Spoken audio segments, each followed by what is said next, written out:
Hello, everyone, and welcome to today's webinar, Marketing Masterclass, Building a Brand People Can Trust. This is actually part one of a two-part master planning series. Part two is tomorrow, so I know that a lot of you are signed up for that, but if you haven't, you can go in and register for that as well and get the second part of this great series tomorrow. It will be at the same time. I'm Karen Lacer with Nifty Method, and we are excited to kick off our 2021 webinar program with two of the biggest topics of discussion for many organizations right now. We are excited to have Zoya Khatunseva, MBA with Hubspot. Hello. Hi. Principal Channel Account Manager at Hubspot. She has 15 years of experience in sales combined with 5 years in marketing, allowing her to coach her clients on their holistic growth strategies and helping them to reach new heights.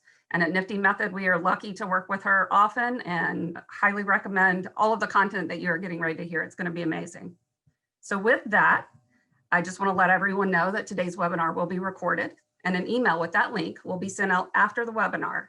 To ensure a quality recording, we have muted all lines, but just because you're muted does not mean we don't want to hear from you. Please blow up the chat. We will be there chatting with you and also taking questions and taking questions from you so that we can get answers for those later. So please drop those into the Q&A section and put them in as they pop up and we will address those at the end. And Zoya will be happy to do that and encourages you absolutely to participate in the chat because networking with each other in here is just as important and we encourage you to share ideas that way as well. So with that, I would like to welcome Zoya and we'll start our recording now. Zoya, you can take it away. Thanks so much. And thank you so much again for the Nifty team to partner with me on this. I'm really excited to share some insights with you, especially I know we're all coming out of a really stressful year with a lot of changes for all of us, right? All of our lives have been turned upside down and inside out. And a lot of us spent the last year kind of figuring out what is the new normal, how are we going to proceed, how are we going to continue growing. So what are some of those changes and making sure that we are keeping up with the best practices up to date as people are engaging differently, how things have shifted. So today trust is going to be the big topic of discussion. Let me get my screen share going here. All right, so building a brand people can trust. We'll be walking through quite a few things on, what actually makes up trust, how that trust is built and broken, and how can you continue building that trust and earning new business as you're scaling into this hopefully better year. Hopefully we'll get the vaccine, things will start to open up later this year. Fingers, toes, eyes, everything crossed. But really excited to share some of this with you, and hopefully everybody will walk away with at least a few ideas that you can start implementing as early as today. So as Karen mentioned, there is the chat and the Q&A down below. So I will be asking questions, and it's definitely, especially because we're all remote now. So I really hope that you'll all be ready to participate today, add in some of your feedback into the chat, and be sure to drop in your questions in the Q&A. We'll leave time at the end. So just so you're all aware, it is a solid 90 minutes of content. However, everybody said it goes really quickly. At the end, I'll stay on for as long as need be to answer questions. So entirely up to all of you how long you want to join us after that, but hopefully you can stay for the whole 90 minutes. All right, and hello again. My name is Zoya. Thanks so much, Karen, for the great introduction. So I live in New Hampshire. If there's anybody else up here in the East Coast, just moved up from Boston. I've been at HubSpot for 3 years. And so in my career before HubSpot and even at HubSpot, I've always been fascinated and really passionate about helping people grow their businesses. And so understanding what makes companies tick, what works, what doesn't work, how people are, solving challenges that are being presented to them, and how, different companies solve for the same challenges in different ways. So I've always been really fascinated in, that growth strategy, and I'm really passionate about coaching people around that. So today I've brought some of the best things that I found. So today's going to be the marketing masterclass, and then tomorrow's going to be the sales. So generating leads, converting leads will be the two primary topics for today and tomorrow. So we're going to start with some trust issues, as I affectionately call tissues, because we need them sometimes. And then we're going to look at some memorable advertising and how we translate that into our own businesses, look at some differences on how to rank better on Google, and wrap it up with the best website strategies for success and continuous growth, especially in this increasingly remote and digital world. So tissues, hope you have them. Or not trust issues, I hope you have tissues if you have trust issues. There will be some corny jokes, sorry, not sorry. So thank you all for joining today. And so my question for you, do you trust me? right? Some of you may, some of you may not. You may have joined some of the webinars that we ran before in partnership with Nifty. Now I'm actually get my chat window here on the side here. Perfect. So some of you, oh, hey, New Hampshire, excellent. So some of you may trust me from, having attended previous webinars. For some of you, this may be the first time that you're meeting me and joining one of our presentations here. So trust, right? If I was a random person on the street, then why would you trust me? If I walk up and say, you want some advice about marketing, right? People are especially, bubbles, stay distant, all of that. So it's probably because of the relationship with Nifty that you trust me, right? So why trust me is because I was referred to you by the Nifty team. They worked with me before. So hopefully in your relationship with them and you're knowing them, that'll help for us to proceed today in terms of how we're actually going to be kicking this off and digging into some of the challenges that we're all facing. So the challenges with trust is from a young age, we're taught not to trust people, right? So everything, growing up, everybody's trying to scam you, right? I also grew up in the time of AOL chat rooms where everybody was lying. And our parents always taught us, you don't trust strangers. You don't trust strangers with candy. You don't trust vans. And you especially don't trust strangers in vans with candy, right? So growing up, everything is just scary. The world is scary. We don't trust people. People are lying to us. And then as we grow up, we take a lot of that subconscious lack of trust with us as we grow, right? And as we move into our business roles, as we move into our professional roles, some of that uncertainty still remains. Add to that, when we're looking at how businesses engage with clients, right? We've also been taught in our adult lives not to trust for many reasons, and we're going to go into some of those reasons. But if you think about fake advertising, fake news, right? There's so many things that are hurting our trust of, can we believe what we see? And a lot of it comes down to our own experiences, right? Most people learn either from referrals and people that we trust telling us we can trust others, like in this situation with Nifty, or from our own personal experiences. And I really liked how our CTO, Dharmesh Shah, defined trust at Inbound last year. It was a very, very simple definition, but it makes so much sense. And essentially, trust is a formula. He's an engineer, so of course it's a formula. But it's basically the difference between the probability of you doing something good minus the probability of you doing something evil, right? Or companies in this case. And that is what really composes trust.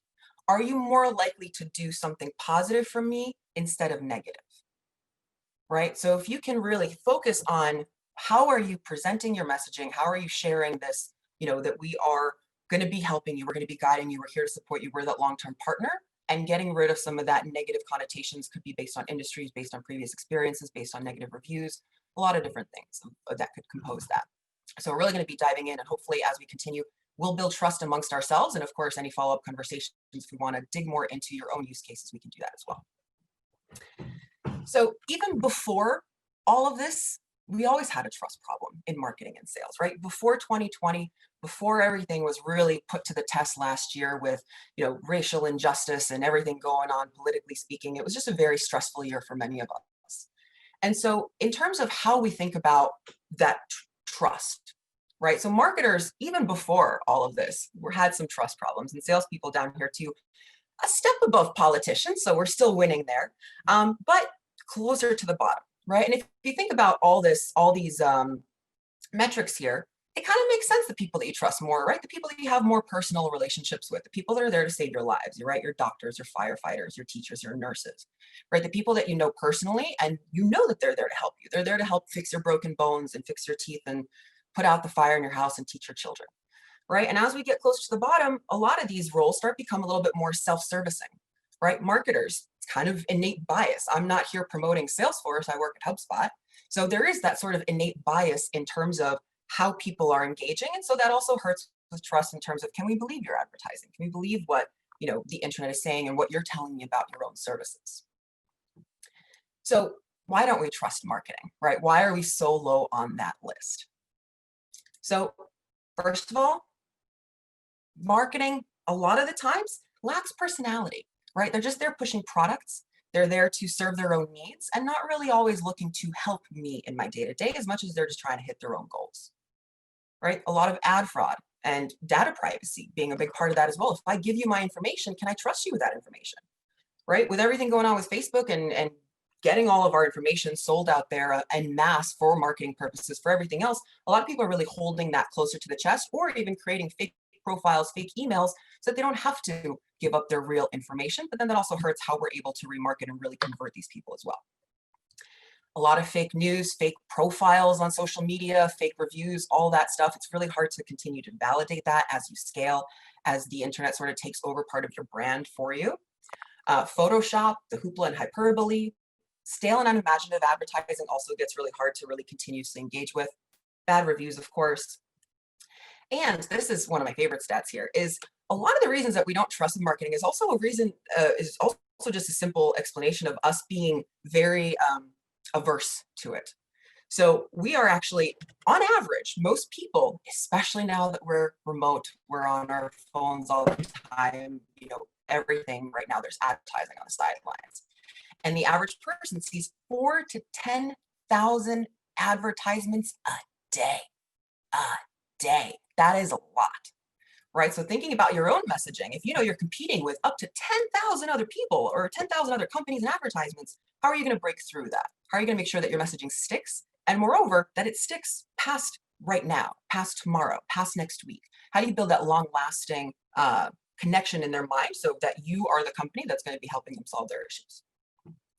And really the main one is, right, as we reviewed from our childhood all the way growing up, we were taught, we learned not to trust marketing in many cases. So we're already kind of fighting against this upward battle of how can we start over?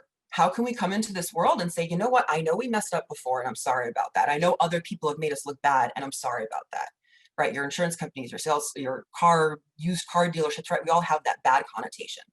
So how can we move past that and say, you know what, we are here for you and we're here to help solve for your needs. And yes, also 2020 ruined everything. So it used to be a little bit more straightforward as to what would make or break that trust. So it used to be very simple. What would break trust? Selling your data, right? If I give you my information, you sell that, I'm not going to give you any more information. I don't trust you. I gave it to you, not to all of your friends that you're selling it to. Unresponsive customer service. We saw this especially happening a lot last year as shipments were delayed, all the distribution channels were interrupted, right? And people were stressed and there was a lot of very unresponsive customer service. So actually, if you'd attended one of my webinars, I talked about this before, that when COVID first started, I stocked up and I got a whole bunch of paint by numbers kits from like original paintbynumbers.com, thinking it would be legit, right? They have a good domain. Where else would I go? And then I placed an order, a pretty large one, and then haven't heard back, didn't receive any notification, opened a few support tickets, never heard back. So that broke my trust immediately, right? I'm never going to recommend them. I'm never going to buy from them again because I had that one bad experience that I gave them money and then they pretended like I didn't exist. They got what they wanted from me, right? That's a very, very bad experience. So making sure that you have a really tight post-sale process is going to be really, really important. Making a mistake more than once. That's another one, right? You should be learning from your mistakes. If you're making the same mistakes, if you have 2 data breaches in the span of a year, something's off there, right? So making a mistake once is okay. Everybody makes a mistake. You own up to it. You move past it. You apologize. You fix it. If you continuously make that mistake over and over again, how can I trust you with my business in the long term, right? And then the last one here, which is going to be our last section, is that inconsistent online and in-store promotions, right? So making sure that your website is really consistently matching the rest of your branding. That actually happens a lot to me too, as I get, all these advertisements, especially for some of my Instagram and craft businesses. I get people sending me things, but then I see that their logos don't match from their website or from the profile. So I'm like, are you spoofing this other company? I don't trust you, right? So having that consistency, same color scheme, same language, same logos across all of your channels is going to be increasingly more important as people are looking at you with that really close microscopic view. So I went through a few weeks ago, or this was a few months ago that this came out, the Edelman Trust Barometer. Some of you may be familiar with this already, but there's a lot of really, really great data in here that just shows how much so many of the things that we're focused on have shifted in terms of what is important to us, in terms of what is important to our customers.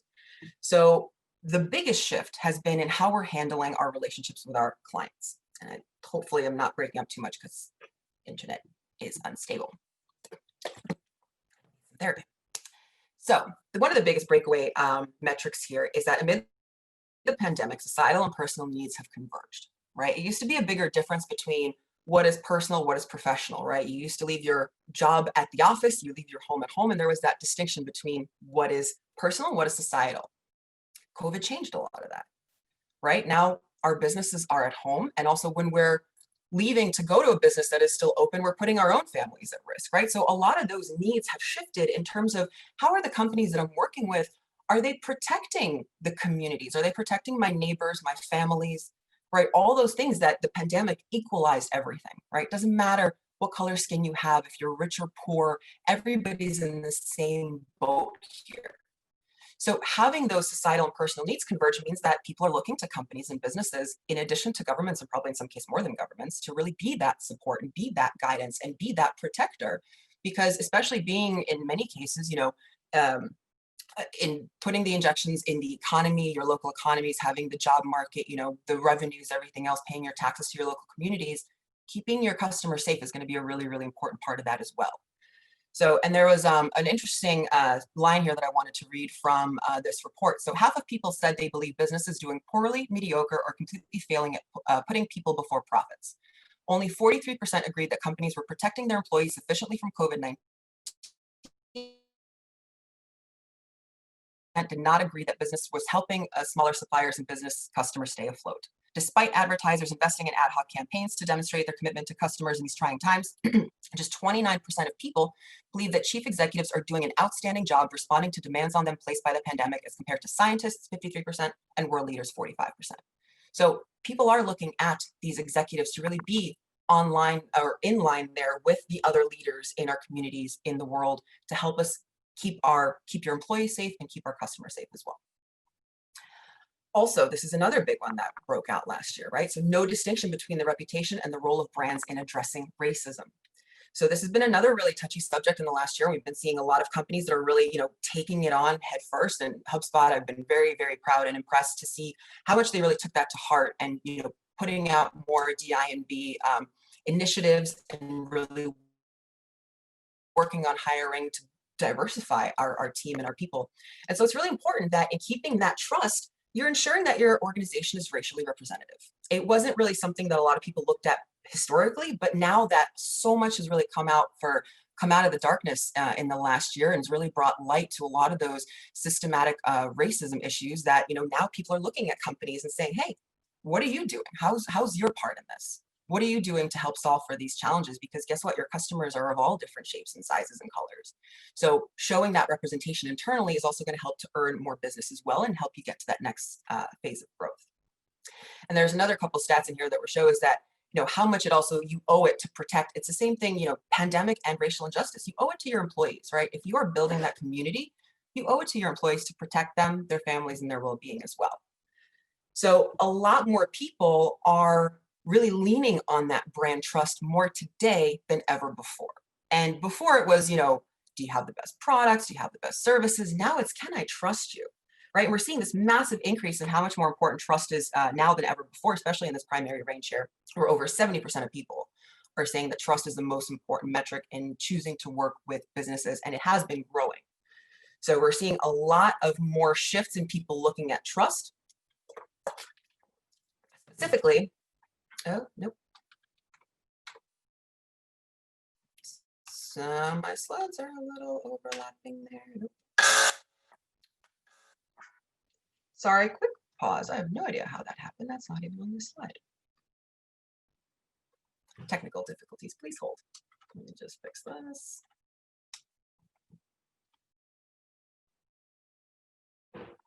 Okay, well, let's try this. There we go. So price is only second to affordability and trust is only second to price and affordability now, right? So that used to be the primary metric. Now a lot more people are really looking at the trust. The reputation is going to be up there as well. Whether you trust the product or the platform to perform as well as it needs to, how you treat your customers is another big one too, right? How easy it is to find and buy the product, how well it treats the environment. And somewhere down here also is, how you responded to COVID, how you treat your employees, and having that, locally sustainable. So we're seeing a big shift here in that trust being a bigger part of how we're engaging with brands, especially now that there's a lot more competition. That's another really important thing to think about. There's more competition, there's more options. There could be other companies that are in your same wheelhouse that are being more proactive, communicating more, being more involved in the solutions instead of causing more problems. And so now you're not just competing with, generally speaking, just trying to win over business, but now you're also competing with how people are viewing your brands in terms of not just your products and services, but how you treat people and what people say about you. Right, so that's really been a breakout metric that we've been seeing. And get that back up here. Apologies for the difficulties. Excellent. Okay. So personal and societal needs, we're seeing both of that being a big driver across either segment for where that trust is really important, particularly in the personal, right? That protection. Are you protecting me, especially if I'm going into your office, right? That's something that in all this personal vulnerability, actually, just yesterday, I went to go test drive a Kia, and I walked into the dealership and nobody was wearing a mask. And I immediately just like shut down. I'm like, I don't feel comfortable here. I don't trust that your cars have been cleaned. I don't trust that you are all taking the precautions. So I left. I didn't feel comfortable staying there. I didn't want to test drive the car. I didn't want to be in a car with any of them. I didn't want to sit across the desk from them and go through paperwork. I left and I told them that I was leaving because none of them were wearing masks. And so that personal vulnerability is something that, I was paranoid before, but now it's really a much bigger thing. If I'm risking myself going out of the house, and I used to be very social, so I used to be out all the time. Now I'm very choosy of if I'm leaving the house, it's because I need something. It's because I can't do a test. I mean, I probably can do Carvana and get the test drive at home, but there's all those things now that I'm really looking at how I'm choosing the businesses that I work with based on the precautions that they're taking. If you're not wiping things down, I'm not going to be going back a second time, right? So, and I know that some people are a little bit looser on the mask mandates, other ones, that's something that as a business, people are going to be expecting you to set that expectation. As business owners, it's going to be on you from the top down to set the expectation that we are all in this together. We want to keep each other safe. We want to keep our families safe and our customers safe. Right, all that helps build trust, and we don't know how long this is going to stick around for, so it's better to start, really implementing those important things now. And I think that's one of the last ones here. So one of the most important things also is that you're not going to lose business by taking action. That's one of the other things, whether it's on, especially with racial injustice, being more proactive, communicating more, being more on the front lines is only going to help you, right? So what we're seeing here is for 82% of brands are more likely to keep trust rather than 20% if you lose it, if you're proactive, right? So it's a big difference to be proactive. It's not going to hurt you in the long run. So how does this translate into marketing?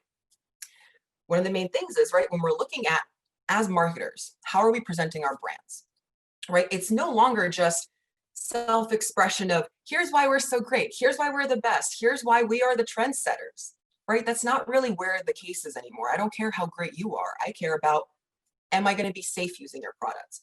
Is it helping sustain our economy? How much does the product cost? Yeah, it's still up there, right? I'm not going to be paying 10 times as much for something based on that trust, but it is an important metric.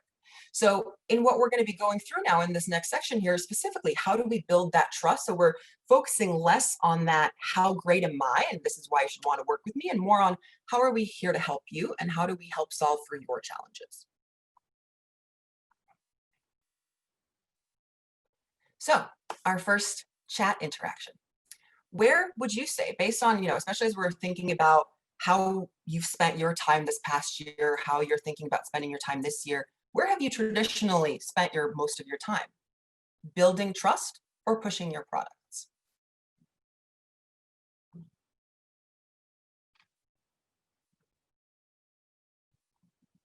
Let's drop that in the chat.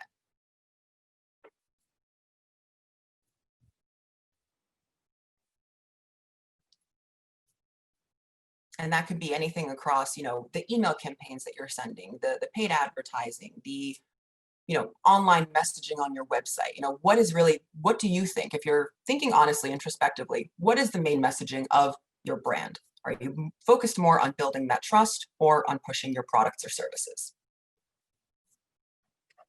Explaining products for specific markets. Yep. A little bit of both.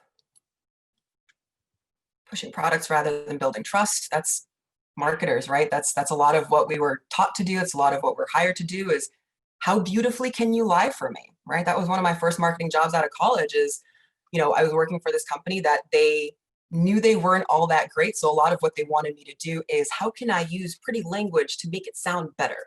And I didn't last there very long because I'm not a person that can really, I only work for companies that I believe in, that I really love selling and that I'm really excited about using. So HubSpot is a company that I absolutely adore, both as an employee and as a user.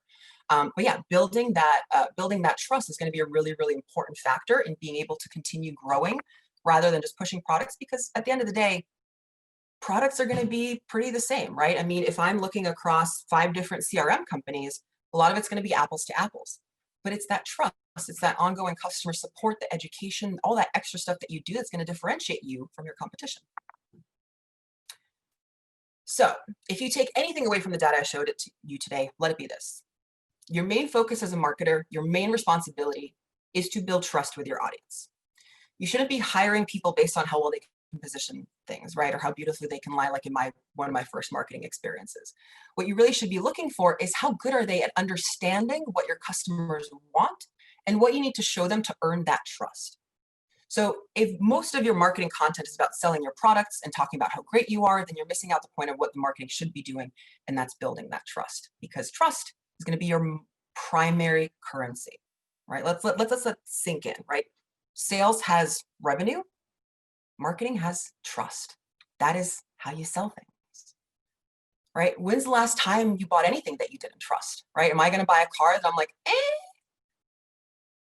it looks okay, right? But I'm going to want to look under the hood. If it sounds weird, if it's more than 10 years old, I'm not necessarily going to trust it. I'm sure as hell not going to put my family in it, right? So having that trust is going to be the most important thing. And before you can hand off anything off to your sales team or say, hey, we have a qualified lead for you, how confidently can you say that you have built that trust, that you have done your part in showing and establishing that relationship with your leads, with your potential audience, so that you can actually move them into that sales process and have them actually be engaged in that, right?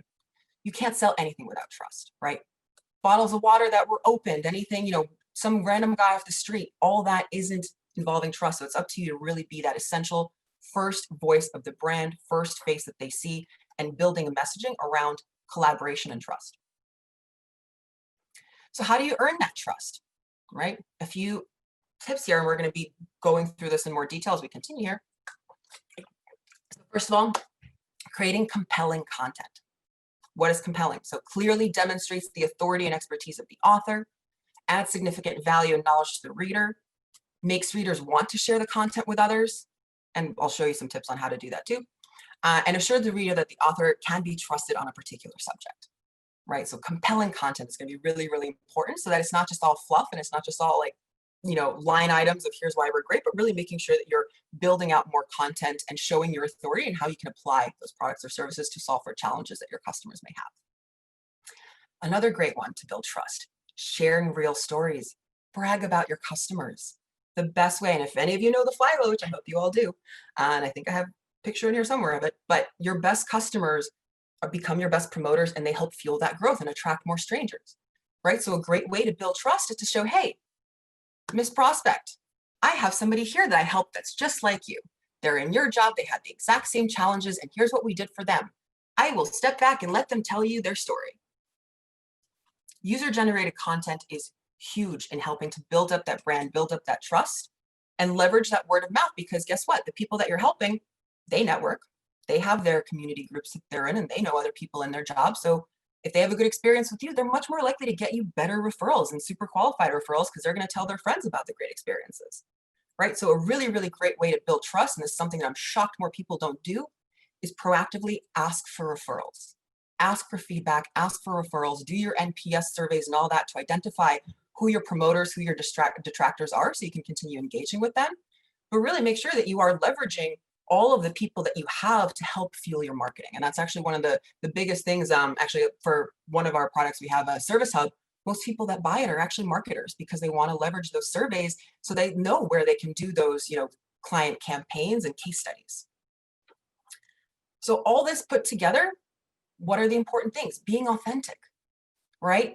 You can tell your own story and you can dress it up any way you like, but the better story is going to be somebody that is, just like your users, just like your customers, or has somebody, an industry leader or thought leader that has that authority and is very authentic and true in their presentation and not just fluffy. Being transparent. That's another big one too. If you mess up, own it. If there's anything fishy about your business or anything that's unclear, not even fishy, but even if it's anything that's unclear in terms of, customers having questions about increases year over year with renewals, for example, right? Be transparent about why the price is increasing, why you're changing things. The more you communicate with your customers, the more they'll learn to trust you. And if you can, putting more good out into the world will always help you. So getting involved, especially now, donating anything you can, all that will also just help building up some good positive momentum and good word of mouth. So all that's to say is that solving those big problems and small problems is really, really important for brands today, right? I don't want you to just sell me something. I want you to solve the challenges that I have. I want you to be that long-term partner for me.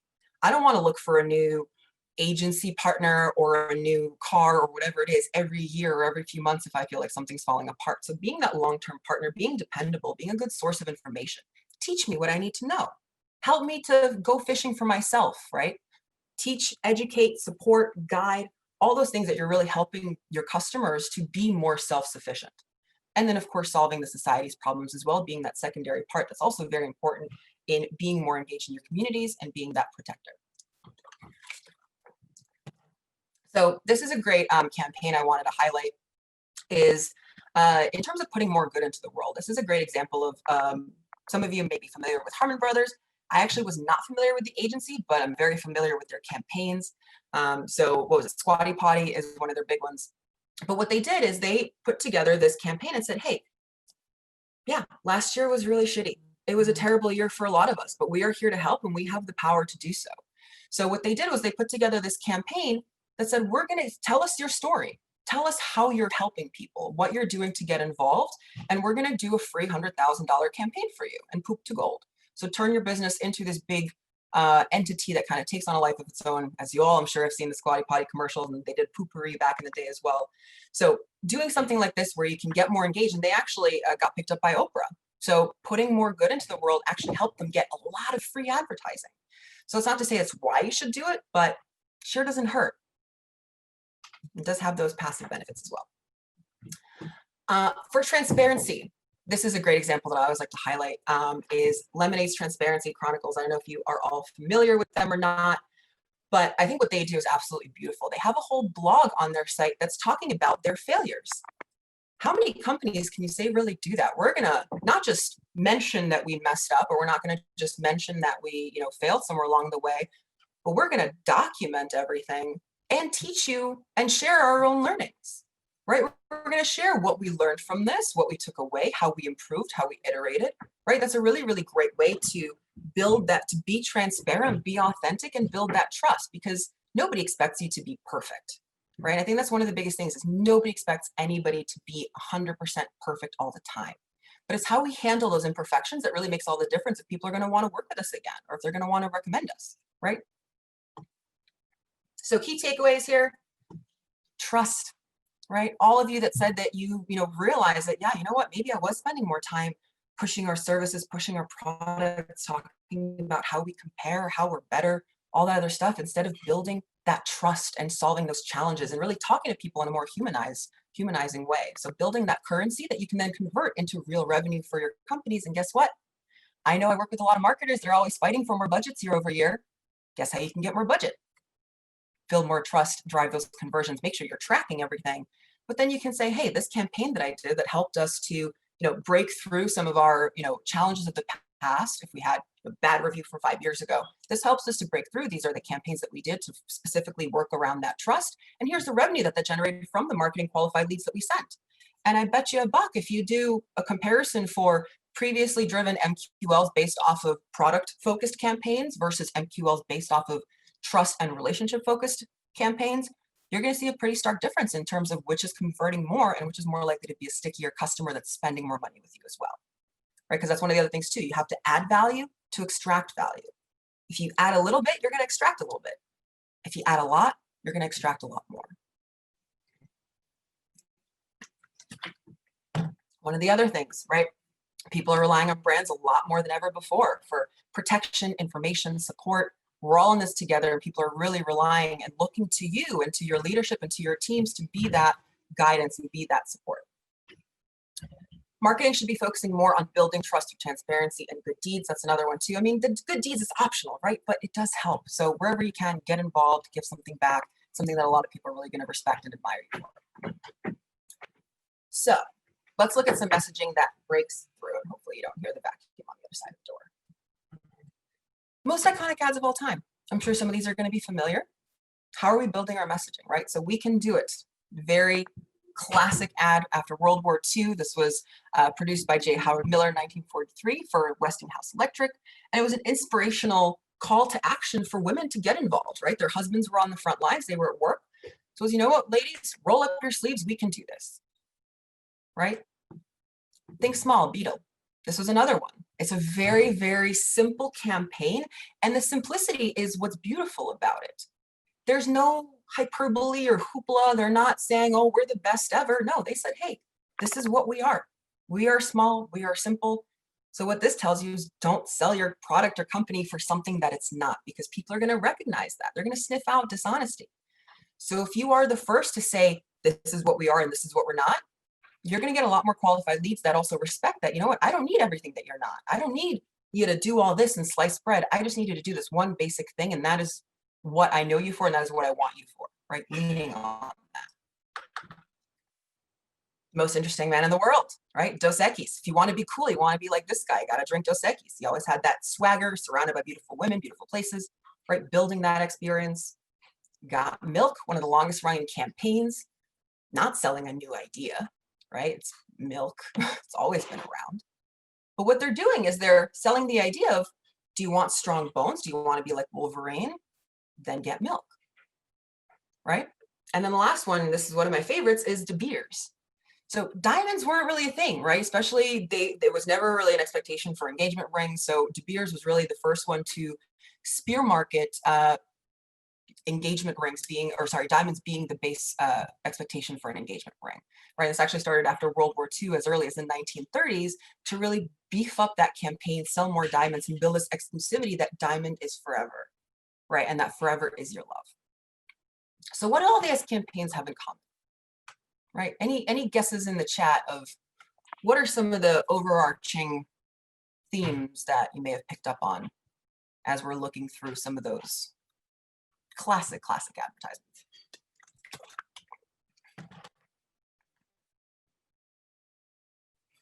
Any guesses? Give it another second.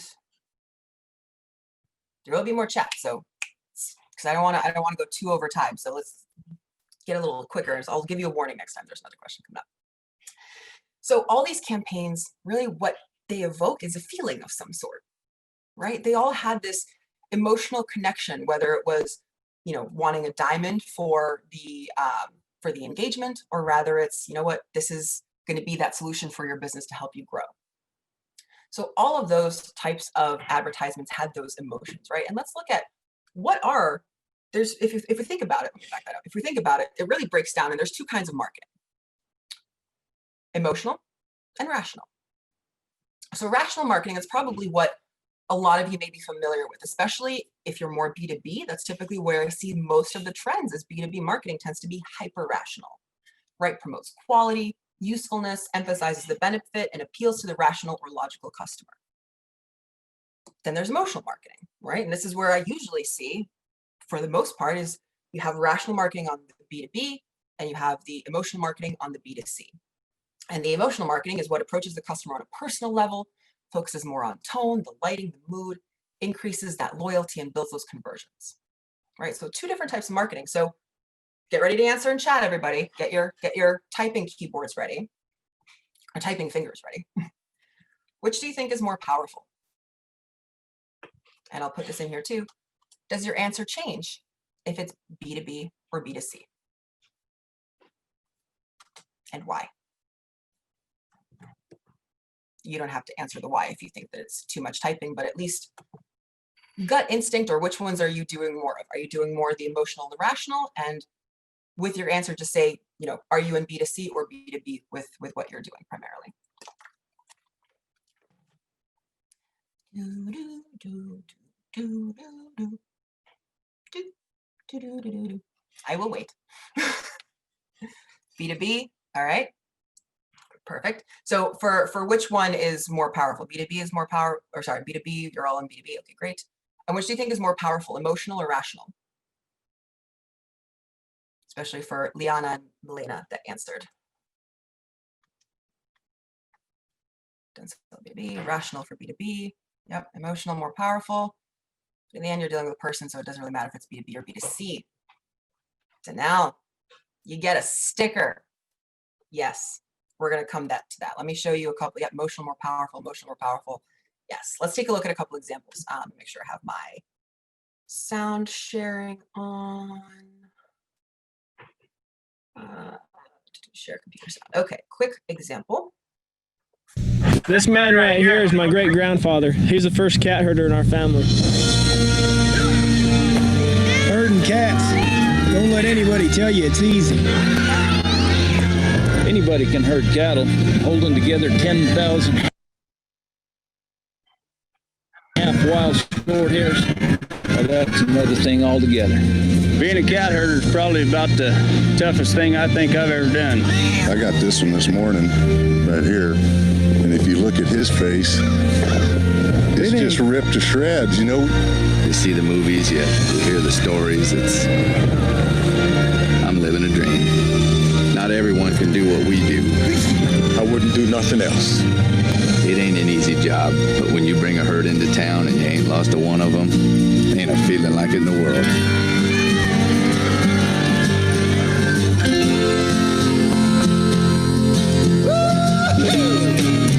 EDS, managing the complexities of the digital economy. Well, that ad definitely got the attention of my cats. So what's great about this example is a lot of you answered, some of you said that when you're in B2B, the rational is more important, emotional is more powerful. So where's that balance? And this is an example. This is a B2B company. Honestly, not even all of that sure what they do, except that they help you go where you're going, or they help you herd your cats, right? We all use that analogy that moving our team forward is like herding cats. Right. So this example shows how you can leverage that emotional, like we all can relate to that. We all know how difficult it is to put all these complex ideas and put it into one path that we can all grow with. So this shows that it doesn't have to always be rational to get your messaging across in a meaningful way. Here is a B2C example that's looking at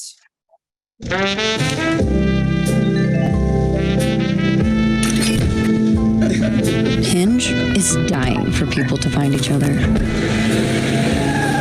Literally.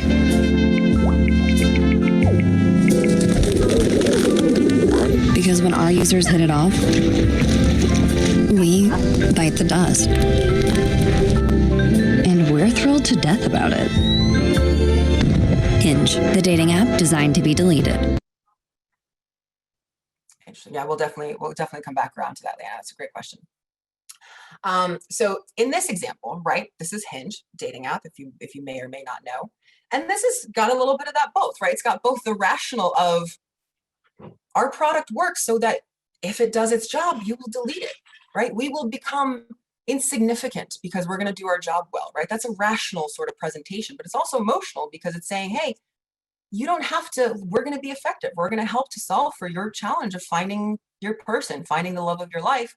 And that's where you can lean on us for that, right? So really, it's a lot of balance between the two. And Danelle said that earlier, it's going to be both rational and emotional. They really are better together because even when you're working with companies, you're talking to people. You're not selling to the brand, you're selling to the person. You're selling to the decision maker, to the CEO, the marketing manager, whoever it is. That is who you're selling to. And they're human. Probably. Maybe in another 10 years, we'll be working with more AIs and robots. But for now, humans are both rational and emotional beings. So really, your most effective marketing campaigns are going to deploy both reason and emotion to support your products and services. So the way it works, if you think about it, like anything, our critical mind is always looking for evidence to support our beliefs, right? I think I know what this is true, but I really want that proof of why I believe, especially if there's a bigger investment. And so the stronger the emotion, the stronger the belief, and the greater the tendency is to seek that supporting evidence, right? So in my journey for searching for cars, I did tons of research. And of course, there's that part of me of I want an SUV, I want the adventure, I want the lifestyle, I want to go off-roading. I live in New Hampshire, so snow is a thing. So all those, but then there's also the rational of, the economy and when I need to go into the city. So it's that balance of what's going to be the best solution for me. And I'm balancing both that, emotional and rational decision making, especially for this larger investment, right? So the more that excited I am, the more I want to be sure that I'm justifying that. And it's not that I'm just letting, my emotions take over my decision making and I'm not making a rash decision, because sometimes those can fall apart. So the more excited we are emotionally about something, the more typically we're going to want to justify that with reason.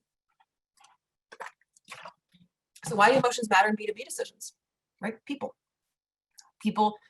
are both rational and emotional, especially in B2B. There's a lot more at stake typically. I would even say that in many cases, it is more important to be emotional with B2B advertising because there's a lot more at stake, right? You have your jobs are on the line, right? You have money on the line. I'm not looking at buying one pen for me to use today. I'm looking at buying 1 million pens for my entire organization. If all the pens break after I just spent $10,000 on it, that's my job on the line, right? So that's not emotional. I don't know what is, right? That's very, very personal. A lot more money on the line. It can make or break people's careers. And at the end of the day, you're selling to those people. So you're going to get their attention by appealing to what makes them human and getting them closer to feeling good and further away from pain, right? So all that we're trying to do is how can I get you closer to whatever your goal is, right? What are you working towards? What are the challenges that you have? That's the pain, right? We want to get them away from that and closer to the pleasure of reaching their goals and hitting their numbers and what they're working on. So I really like this chart here that shows how emotion actually influences B2B buying, right? So 48% of B2B customers say they have wanted to buy a new solution, but haven't spoken up for their fear of the risks, right? Am I going to be the one to tell everybody, hey guys, we're getting a new CRM, right? That's scary for a lot of people, I know, because usually CRM implementations and migrations are a nightmare, not on HubSpot, but mostly it is a nightmare. And so that is a big fear and a big risk for a lot of people. So how can you build that trust and say, you know what, we're going to take good care of you. We will make sure that you are well taken care of, and this is going to put more stress or hurt your career, your goals. 74% of B2B buyers see a business value, but just 14% of B2B buyers perceive a real difference in B2B supplier offerings, right? That's right there is a very, very important one. 14% of B2B buyers perceive a real difference in B2B supplier offerings. So if all of you are leaning more on the rational apples to apples, here's how we compare, that's why there isn't really much of a difference between you and your competitors, why you could be losing more business, right? If you instead build more of that trust, then you're going to be getting more conversions. They're going to be building that personal relationship with you and wanting to work with you long term. Only 31% of prospective customers think B2B brands provide personal value. Right? How are you going to help me? That's great. You want to help the company, but I don't own the company. I'm just a person here, and who knows? I may be leaving in a couple of months. So how are you going to help me to perform better? How are you going to help me to reach my goals to get that promotion?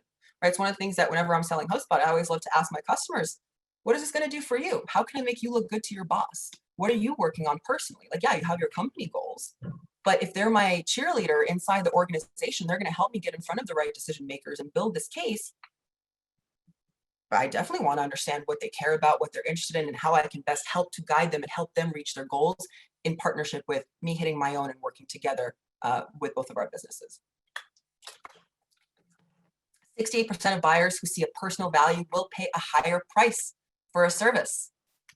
So guess what? You may be more expensive than some of your competitors, but if you can build that trust, if you can show them why they should be working with you, how you're going to guide your customer support, right, your education, all of that engagement, that's going to make the big difference in, sure, yeah, budgets are important, but if I'm already spending thousands of dollars, it's going to be a much smaller difference at that point if I know that if I go with you, then my $10,000 are going to get me support and training and education, a long-term partnership, versus if I spend $8,000 over here, that might still fall apart, and I'd still have to spend the $10,000 later. Right? So thinking about those risks where you can really build that trust and then bring back, because that's where we'll be talking more tomorrow in the sales part of this, is how you can then bring that back into actually closing the deal. So by understanding more about what emotional and personal risks your customers are taking on in investing in your product, then you can therefore create the content to help them feel more confident in their buying decisions. Right? Very straightforward. If you know that I understand it's a big investment to, let's say, change your marketing automation platform. right? But by investing in our product, we're going to save you time, money. You can prove your ROI and get more budget for next year. That's going to make you look good to your boss. It's going to help you get that promotion. It's going to help you grow the company, right? All that is going to be more personal. It's great for your boss too. Your boss will hopefully love that, but that's a more personal sales conversation, not just one from a strictly, this is what we're going to do for the people on your team, right? Personally is always going to help. I do also really like this campaign. So this is another B2B example from Hootsuite. Here I said I wasn't going to promote our competitors, and now I'm showing a advertisement for one of our competitors, but they're great. So let's sit down.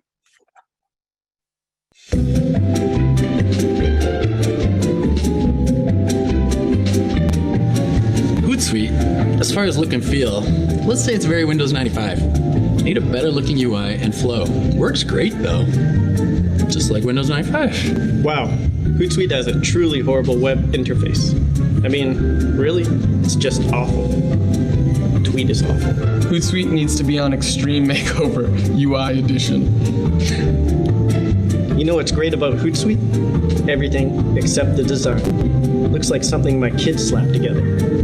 Send that kid's resume over here. Hootsuite's UI looks like crap. Okay. The problem is I agree with this. How can such a successful company have such a butt-ass ugly product? Hootsuite is awesome. Oh, but damn, it's real ugly. Hootsuite, get with the times. UI is supposed to look good these days. Fuck's sakes. So many of these. Hootsuite, f your fucking UI. It's a piece of shit, and it f***s my personal sense of well-being. I'm out. We can't use that one.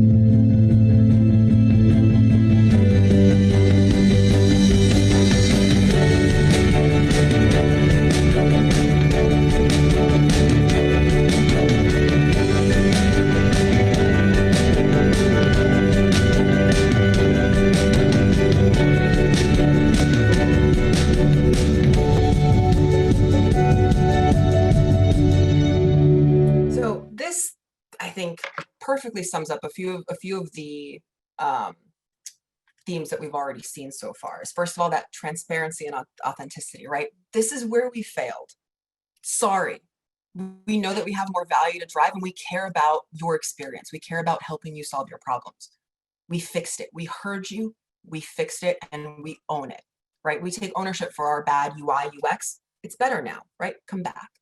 So all these things where you can start to leverage, and there is that both the emotional, right, of people using their products, but they're stressed out, right? The UI was tough to use. It wasn't very intuitive. So they're like, okay, you're right. We heard you. We will fix it. And then they went ahead and rebuilt their whole interface so that it is more user-friendly. And they use this great emotional campaign to break through that. And it's really important that the more that you understand both the personalities of because like marketers also tend to be a little bit more fun, creative types, right? So there's a little bit more that you can do with the type of messaging that you promote. And especially if you understand who your customers are, in this case, Hootsuite is working primarily with customers, they can do this sort of fun, silly campaign and know that it's going to resonate. So the more that you understand who your customers are, how they think, how they act, how they engage, the more fun you can have with yourself too. So 3 ways to use emotions in your next B2B campaign. Brag about your customers, right? Use that user-generated content. Brag about their success, because their success is going to be your success, right? So the more that you can build up your customers, the more it's going to passively also show how well you're helping your customers to grow. So showing off your case studies is a great one. Leveraging customer testimonials to show that you cultivate those strong relationships and really build that brand loyalty effectively year over year, and retain that business as well. Don't be so serious, right? We all need a little bit of tension broken. We're all in this sort of high anxiety state. So where possible, I mean, there's going to be some industries where, like, if you're in, cybersecurity, maybe it's going to be a little bit more banking, it's going to be a little bit more strict. But where possible, I think a lot of people, it used to be if you're in B2B, you have to be serious, you have to be professional. A lot of that's changed, as people are realizing that it's the people that make the brands and not just products and services. So using your personality, using whether it's humor or empathy or whatever other theme you really want to lean on, that's how you're going to break apart from your competitors, is being more human and not just leaving it all down to, apples to apples comparisons and products, but how are you actually leveraging your customer base and your employee base to better engage and build those sorts of long-term relationships with your clients. Yeah, industry-specific jargon, it's really boring and can be really easily mixed up in the competitive space as well. So leveraging more, like the herding cats example, right? I'm sure there's a lot of other companies that do very similar things, but now I'm always going to associate herding cats with EDS. So even something like that, that will be more of a long-term, stickier campaign, right? Those emotions, those ads that we saw at the beginning of this chapter where it was, those campaigns are from the 90s or older. So all of those are still, for many of us, tying those emotional or pulling on those emotional strings. So how can we make sure that we're leveraging that to build those longer term memories and associations with our customers? So emphasizing both the personal and professional rewards and highlighting the individuals you work with to make them feel special, and personalizing your campaign. So personalizing at scale, highlighting their performance, like, so, hey, you've been on our platform for a year, here's all your metrics, we're going to highlight you as our best customer of the month. Right? Doing campaigns like that gets people really excited about being your customer, especially if they get a shout out every once in a while.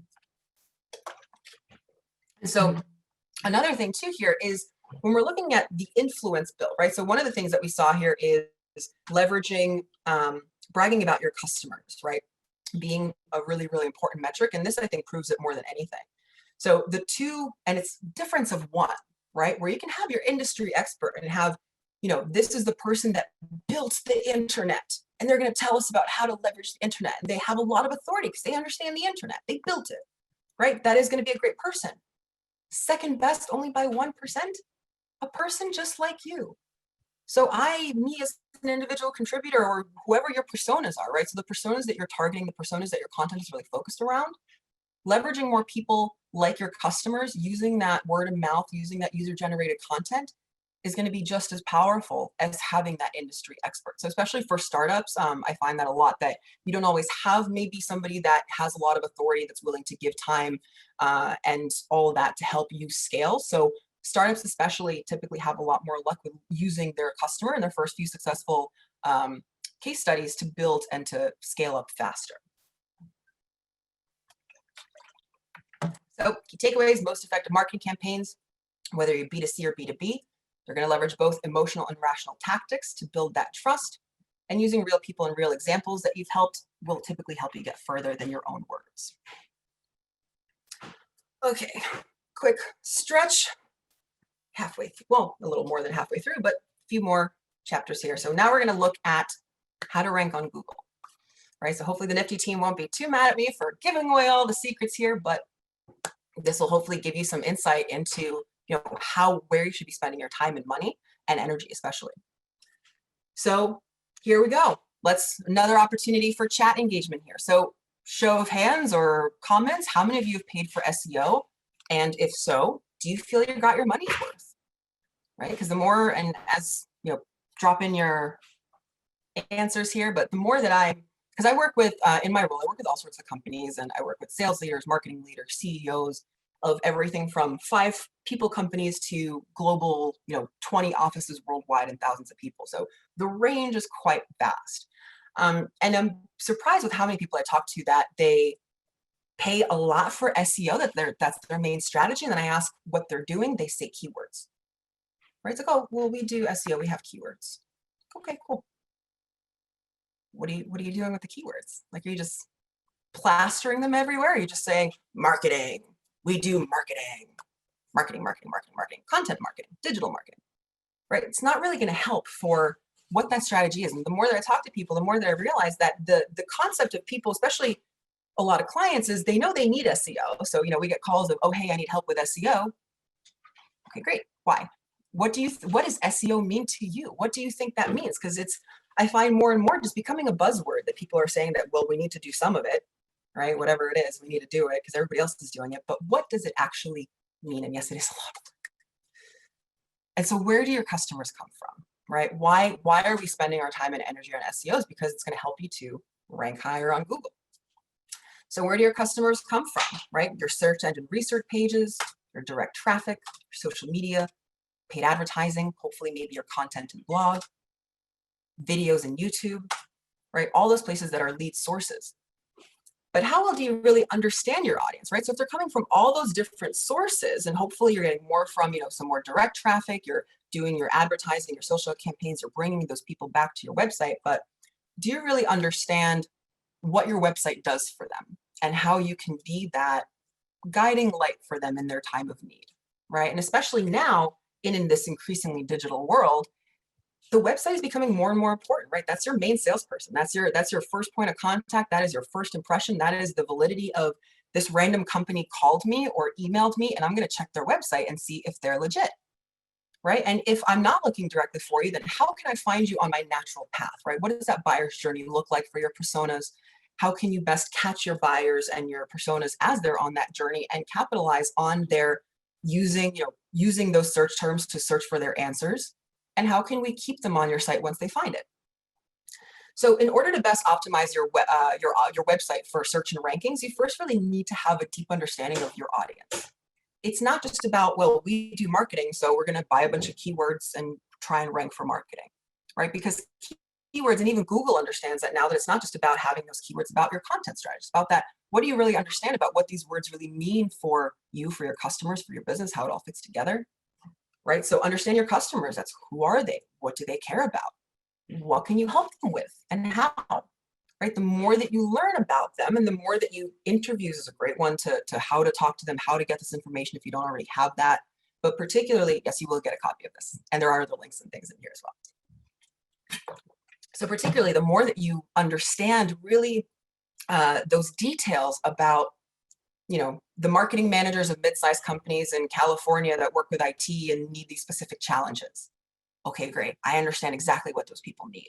And I'm going to tailor my content around the challenges I know that they're already looking for online. So Google. I know Bing tried, Yahoo tried, Google really, I think, is the main one that a lot of us care about the rankings. And there's really two ways to get on the first page of Google. A, you pay to be there, which is PPC, or B, prove to Google that you're an expert in your field and you're helping their customers fulfill their search intent. And that's really what SEO is. So it's the difference between renting traffic, PPC, you're renting that traffic, versus investing in long-term traffic and really buying it, right? And that's that SEO strategy of the long term. So some differences between PPC and SEO. Some of this may be 101 for you guys, but we'll dig into how to really apply this for your own growth. So pros of PPC, it's fast and you're more likely to see immediate results. You can get very granular in your targeting. Fast feedback means fast iteration, right? I paid $100 today. I can see what worked, and then tomorrow I can choose to pay $100 or $200 or less, right? And then the cons of PPC is it is more expensive, especially in competitive industries. So sometimes you have to pay like $5 a click if you're in a very competitive industry. You're also competing now against the Instagrams, the Facebooks, all those other pages where your own website can get pushed to the second page because your Facebook company page may be trumping you. Your own Instagram company page may be trumping your website, right? So even if I'm looking directly, and that actually happened the other day, I was looking for my friend's company and I put in the company name and his Facebook, his Instagram, and his Twitter came up first, and I couldn't find his website because I realized he didn't have any content on the website. So now, of course, I'm going to try and help him. But so more expensive in more competitive industries. It's less effective over time, right? 4,000 to 10,000 advertisements a day. That's a lot, right? And I don't know how about you guys, but me personally, whenever I'm on Google, I kind of automatically filter out visually the ads, right? Like I only go to the organic search results. I'm sure a lot of us do that, you can pay to be there, but I don't know if I trust you entirely if you're paying to be there. Because the ones that are usually ranking top are the ones that are really earned that, right? And I also know from my own experience, they're going to help me fulfill my search intent. And you need constant investments, probably the biggest downside of PPC. And I will say, so because I know some of you know, we're very inbound, Host is very inbound. That's not to say don't do PPC. There's a balance between outbound and inbound marketing, just like there's a balance between outbound and inbound sales, which we'll be talking about tomorrow. But that balance is really important. That inbound is going to be your long-term strategy more so, and your PPC is going to be your short-term strategy. So it will help you in the short term, get your messaging out there, get more audience, get more attention. But then over time, the goal is to start spending less on the PPC and more on inbound, because particularly in this case, you spend $100 today, you get the traffic today. If you want another more traffic tomorrow, you have to spend $100 again tomorrow, right? So you're renting that traffic. You always have to pay for that daily borrowing of attention and people's capacity for advertisements on a daily basis. SEO, however, pros, better long-term success. The content is evergreen, so it will always be there helping drive traffic. Some of HubSpot's oldest blogs are actually the ones that are still driving the most traffic to our CRM.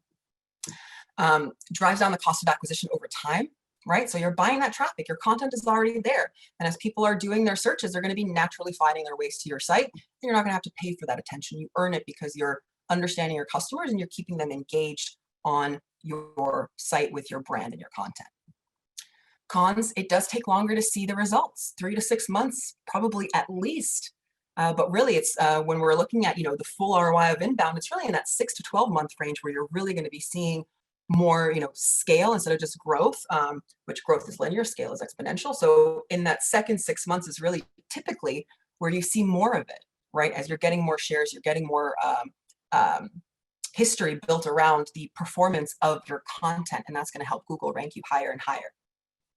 It does require expertise and authority. So if you're a smaller team or don't have as much of that availability, you can also build those relationships online, right? Look for people who have that authority. So there are ways to get around it, but it is typically a little bit harder to find the right people that can write the blogs that are going to resonate, speak the right language to the right people in the right way.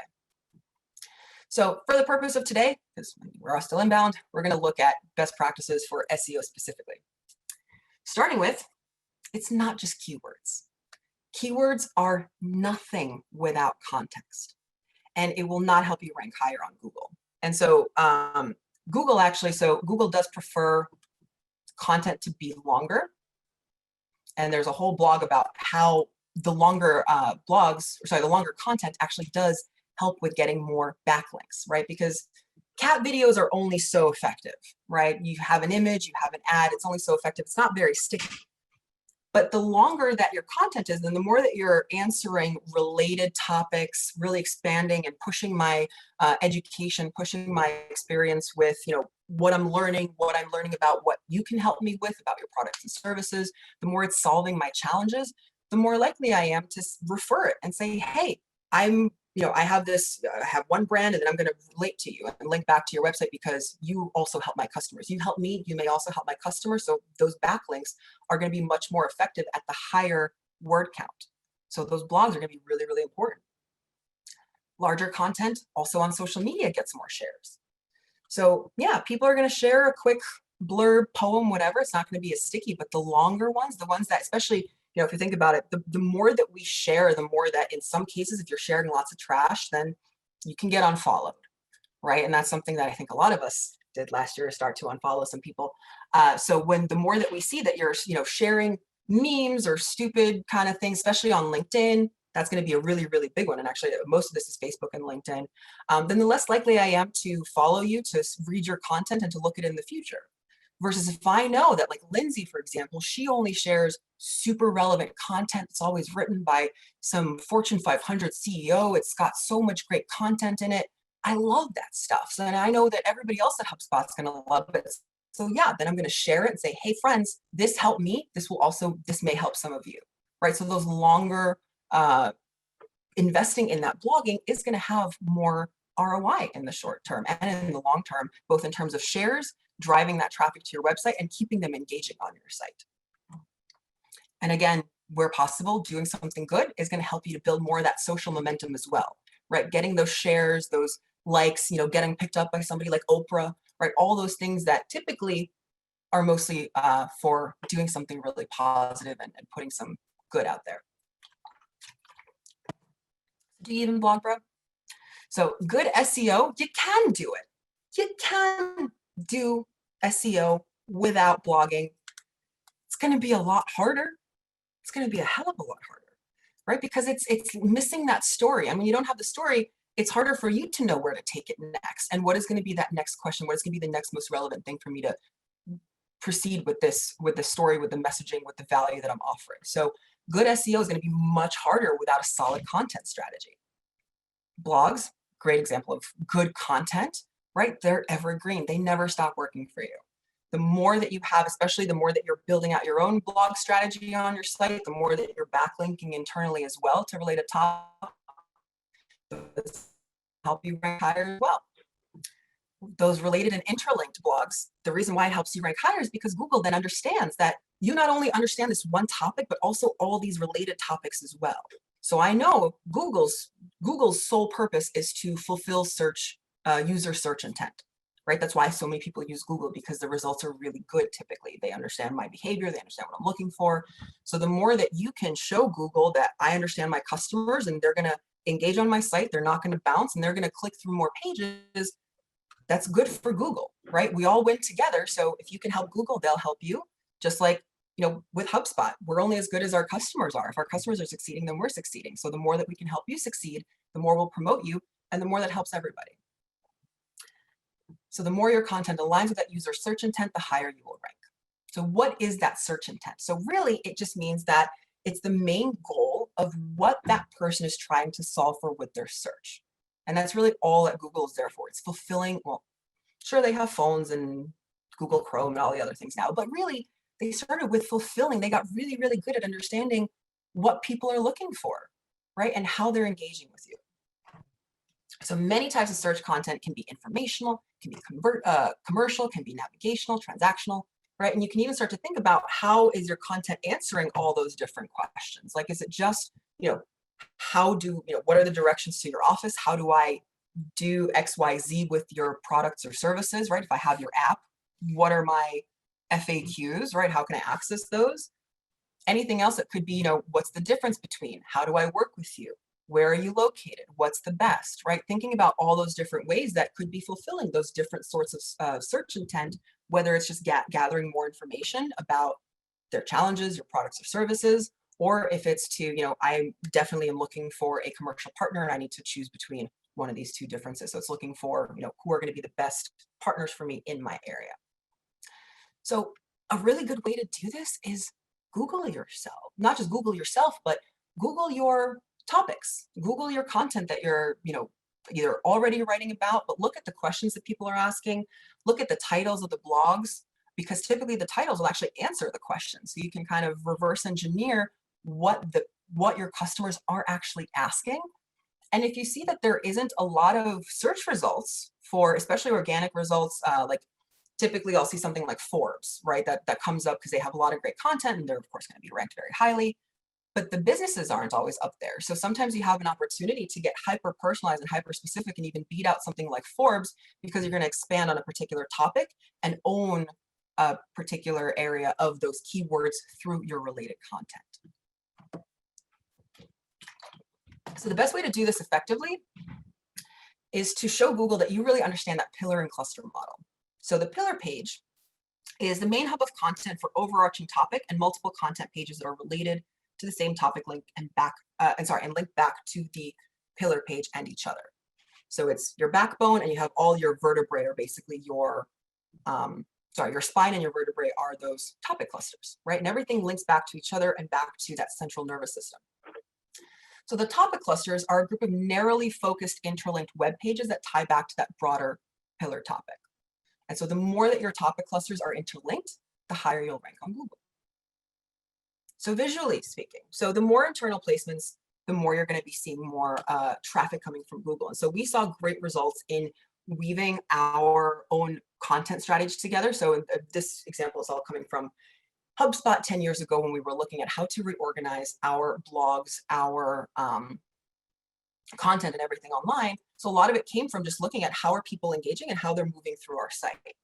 And so the old model was very much of a, everything in the wild, wild west. It was just all the blogs, like here's all of our blog. And then it was kind of up to the customer to go in and find what they needed. Like you could have one relevant piece of topic content over here, and then you have to jump over here and you had to find it yourself. And it was much more difficult to really continuously engage with the site, right? Stay on the site longer. And it's also especially hard for the crawlers to understand how all these blogs are related. So this old method of having these detached blogs really made it difficult for Google to understand what is your area of expertise, right? And sometimes it would also force one blog to kill another. So instead of helping both of them grow because they're related, it would actually force for one of them to start to actually cannibalize some of your other content. So looking at your blogging strategy, if you're able to think about it differently in terms of how are all my blogs related to each other? Like, do I have similar topics that we're discussing, related content of if I have the, how, and then move into the why, and then move into the, whatever other stages from there, and how to iterate. So all those things that will take your persona along their journey so they're continuously engaging. So the topic clusters group those related contents together, and they all link back to the pillar page, which more broadly addresses that topic in a very general way. So by linking all that internal content to the pillar page, the search engines can easily scan and understand, okay, if I'm going here, all this is linked together. Now I understand. So it's not just the keywords here, but it's the keywords that link off of this pillar page as well. So all of these keywords are now helping to impact your growth and your visibility on Google, because it's going into one and it's easily able to move from one to the next, pull in all those keywords and see, okay, yeah, they really know their stuff. This is probably gonna help my customers. I'm gonna put them higher, right? So what this model really represents is that breadth and depth of what your content is, how you're able to support your customers, and that it's more likely to fulfill that user intent. So as an example, baking 101 would be your pillar topic, right? And then you can have your subtopics of here's all the tools you need, here's the baking terms to know, here's the food handling and safety, knife skills, recipes, common mistakes, decorating, right? So all those would be different topic clusters. And then within the tools topic cluster, then you have your baking, your grilling, so it kind of branches out from there. So to get started with the strategy, think about the topics you want to own. Don't think about keywords, because the words will come. Right? And the words, they're going to flow much more naturally, and you're going to think much more broadly about those words that you're using when you think about the topic you want to own at a more broader level. So to get started, some tips. So map out 5 to 10 core problems that your buyer persona has, right? Use surveys, run interviews, do some of that secondary research within the online communities to gather that data and make sure that you're really honing in on why your customers are choosing you. Why do they choose you over competitors? How have you helped them the most that you can then lean on those things specifically? Because you may think that you help them in one way and they can tell you something completely different. And so one of the main things, both in marketing and sales, don't work off of assumptions. Wherever possible, do not work off of assumptions. Make sure you're qualifying, quantifying everything with data, and really confirming your beliefs are true with the data that proves it. So group each of those problems into those broad topic areas, and then you build out the core topics and subtopics using keyword research. So there's tools that do that. HubSpot has native tools. There's SEMrush. You can also just Google. And going on Google and saying, if I'm looking for marketing, here's all the other related search terms: digital marketing, content marketing, social media marketing, right? What are those other terms that you're seeing coming up from some of your competitors? I'm not saying plagiarize, but if you're all competing for the same keywords, use the same sort of areas and put your own spin on it, put your own value in, because that's where you're going to make that difference. Is how do you think about solving the same problems as everybody else differently? What is that differentiator for you specifically, and that makes you more expensive? There is what was that? You don't have to be the first to do it, you just have to be the best, right? So just because other people are writing that content doesn't mean that you can't still trump them and that yours isn't going to be more valuable because it's using your experiences, your customers, and your solutions. So mapping out the content ideas that align with the core topics and to flush out those ideas, validating everything along the way with industry research, and really continuously measuring that impact. So you're always refining that strategy, because things get stale, right? Especially with the speed with which everything is moving now, they're getting stale quicker, right? If you check your social media 5 times a day, if you check it in the if you check it 5 times a day, you're going to get the freshest content every time you check. If you're like me and you only check it at the end of the day, I missed a lot of stuff from the morning because there was so much content that drowned it all out that I'm only seeing what was posted in the last hour, not in the last day or week or whatever, right? So making sure that you're always continuously iterating on that so that you're collecting that data and able to improve. So pillar page or not, this is a little bit of a gut check for some of you that could be starting out this way. So does this page answer every question for the reader who searched for this particular keyword? And is it broad enough to be an umbrella for 20 to 30 posts? So if you're writing about one topic and then you realize, well, I'm actually starting to talk about not just marketing, but growth, and then strategy, and then paid ads, and then sales, and that's not going to be just a topic cluster, right? That's going to be a pillar page because now we have all these other ideas that are stemming off of that. So that would be a good central nervous system or that spine for the rest of the topics to feed into. Does this page explore a very narrow topic in great depth? Not a pillar page. Those are where your topic clusters and your specific blogs come in, right? So if you're going really, really in depth on SEO strategy, that's going to be a topic cluster for the most part, instead of just that overarching. If you're doing what is SEO, and it could be blogging, could be this, could be that, that could be more of a pillar page. So traditionally, you're probably going to have a handful of pillar pages that could be solving for these different challenges that you're having or that you're solving for. And the last one, does this page touch on many aspects of a broad topic? Probably a pillar page. So a little bit of a gut check there. Like if you feel like it's relating on a lot of unrelated or lightly related, but not like too much in depth, then it would probably be a pillar page, versus if it's going very, very deep on one particular keyword or topic, then that would be a topic cluster. So some key takeaways. Keywords without context are going to be a waste of time and money. So your blogs, they're going to help you to better structure that SEO, build a better story, and better build that trust with your customers. They understand, wow, they really know me. They get the challenges that I have. It shows that you solved for it before because that content is helping me, right? Whether it's case studies, whatever it is. And so it's building that trust, so I'm more likely to engage with you and spend more money. And the best way to help search engines reach your site is by transforming your content strategy to that pillar cluster model, so you can really demonstrate that breadth and depth. Longer content, typically best for Google. All right, last section here. So websites, right? So we looked at building that trust, leveraging both emotional and rational marketing in helping to both communicate and to present your own products and solutions and to continue building that trust. How can we rank on Google? And then lastly, where does your website come into all this, right? We talked about the blogs, the social, but the website is something that a lot of people are not as on top of as I would kind of expect them to be. So it's surprising that here we are in now 2021, and I'm still seeing that websites typically get stale at least once a year. So I think this is one of the last places for chat. So let's go out with a bang. Hopefully I'm not a liar and there won't be more questions. There might be, I don't know, but let's kick it off. So why does your company have a website? Mostly I'm interested in how often do you update it? And do you think it's won or lost you more business? Your website as it is today, let's see it.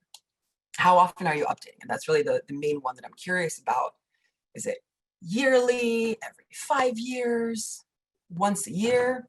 We'll have to talk about that. Once a year, monthly, weekly, what does that look like for all of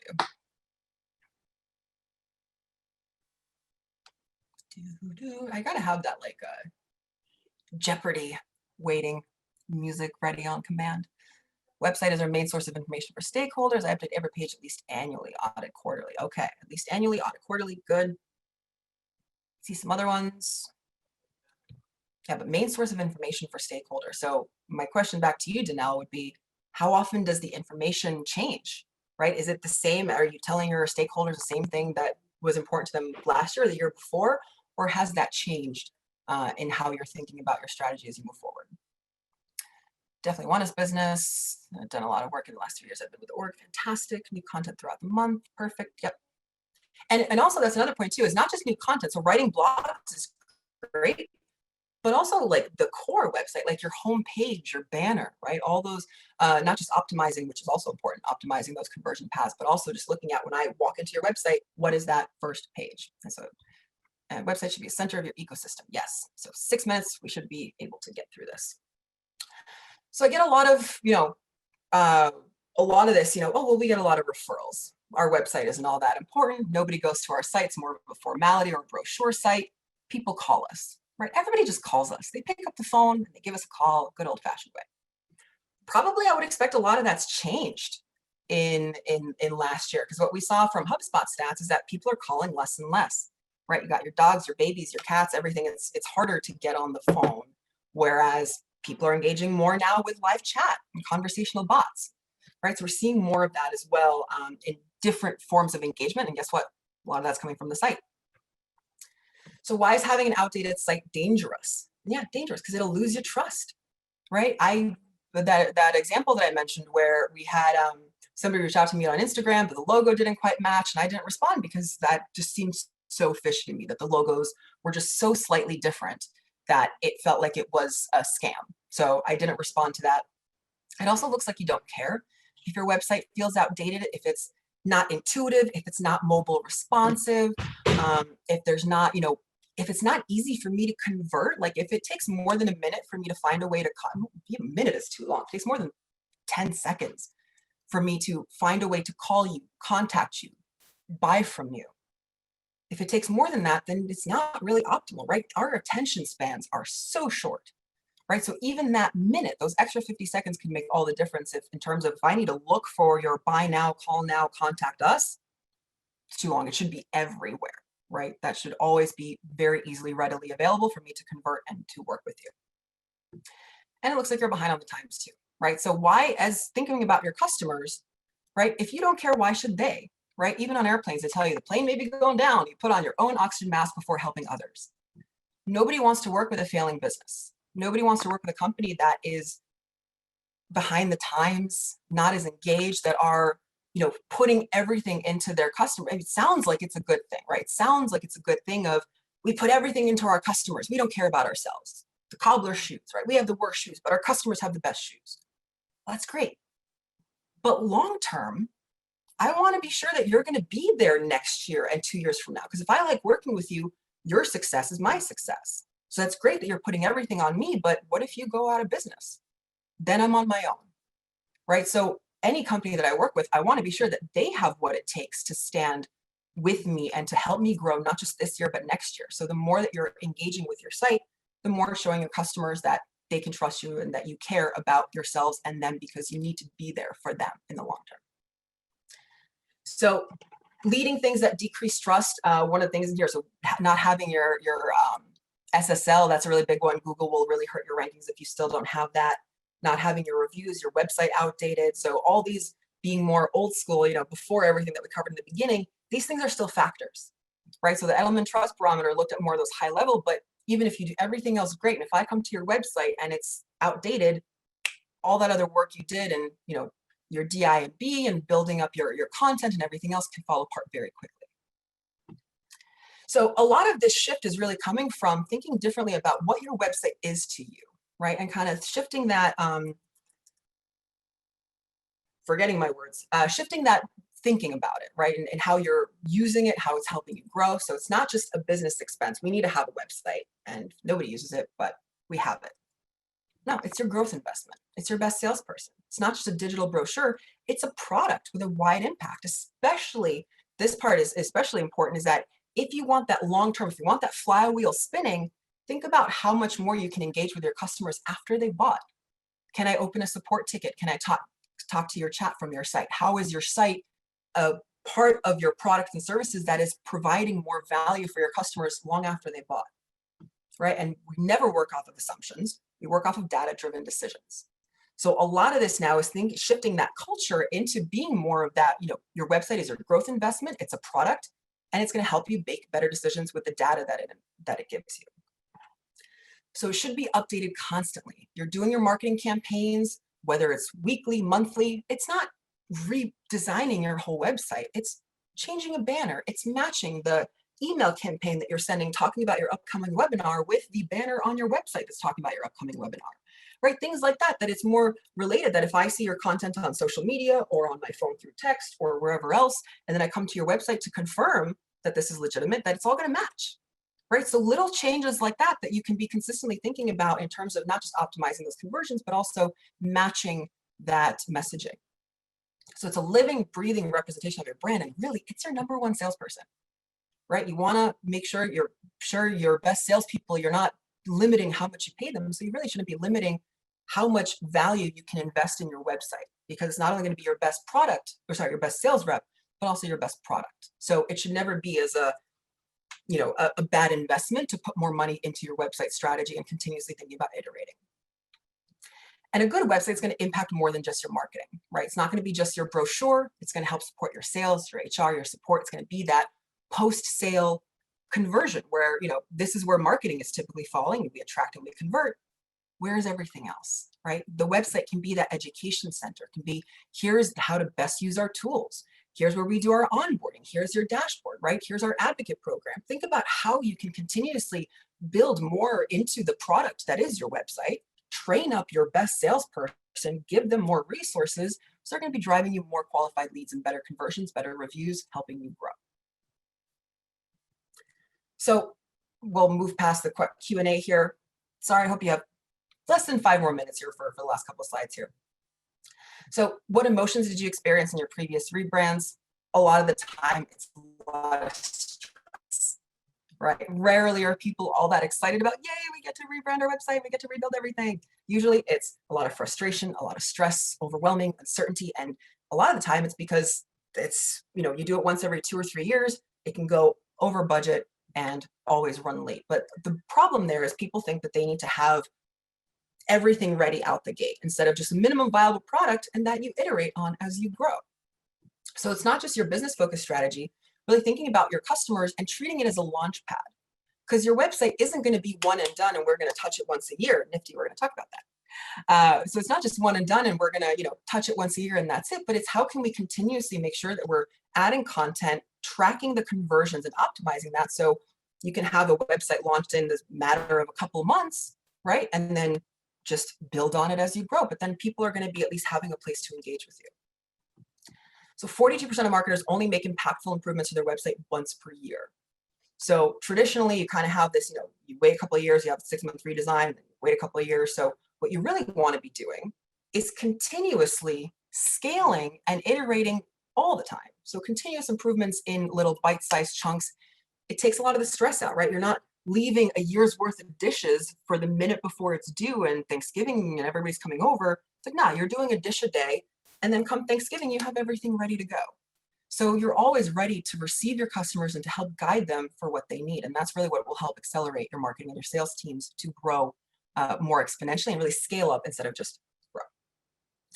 So it's still kind of affectionately known as growth-driven design, but really it's just what you should be doing now with websites. It was this sort of new idea a few years ago that, hey, you should be updating your websites more often. Now it's, if you're not updating your website consistently, then you're really hurting yourself, right? So making sure that it's just a part of your business is you have your campaigns, you're updating your website with some of those minor, banners and things throughout. That'll help you drive more leads, more conversions, and we'll leave it so that you're not waiting 6 months to make that change. But you see that this one CTA isn't converting, maybe it's broken, whatever it could be, but you can change that immediately, change the wording and start getting more leads the next day. So the most frustrating part of using most CMSs is that technology can be tough to work with, right? And there's a lot of things that are really going to be solely for developers that they're using. There's a lot of, marketers aren't typically all that involved in the weeds of building websites. They have developers that they work with, and then they do the design. And so the more advanced technology becomes, it actually becomes a lot easier to manage as well. So the level of sophistication drops down over time, right? And so if you think about it, computers used to take up a whole room. Now I have 10 devices that I can yell at and they can turn off lights, start the oven, do everything, right? Super easy to manage.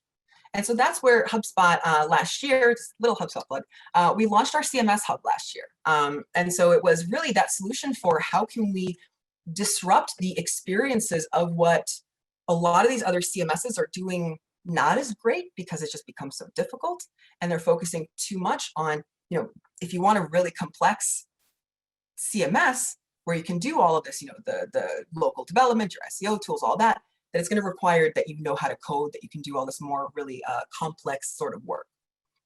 So it's a little bit backwards as far as we see it. As far as we see it, you should be really focusing more on building those relationships and not on just pulling the reports or looking at the reports, but not building reports, and looking at the data, but not really going out of your way to pull it together between 10 different systems where you can easily convert it in one place and grow your business more efficiently. So modern CMSs, it's SaaS product, right? It's no longer this really clunky, low security system, very easy to use. It helps to empower your team instead of really, keeping everything siloed between the developers and the marketing team where you can really work together. And it's building more personalized experiences and being able to call your customers by their first names and change the the forms that they're seeing because they filled out that form before, and making it that more engaging conversation experience for them, instead of just a one size fits everybody, or none in this case, and they have to fill out the same form and it's just a hello buyer, instead of, hey Jim, thanks so much for coming back. Did you find what you were looking for before? Here's the next step for what you may need, right? So you can get very creative and personalizing around those sorts of conversions. So we launched our CMS last year. That's a great happy place between where the developers love it and they can do all that coding and get in the weeds and build whatever experience they want. But it's also really easy to use for marketers as well that just want to get into the design and want to build a beautifully engaging, dynamic experience. So it allows everybody to work together, both for the developers and the marketer side. So it takes a lot of that rigidity out of the CMSs. So anybody, WordPress is a big one of our competitors, and the challenge there is there's a lot of, it's actually the #1 hacked website, or sorry, CMS in the world.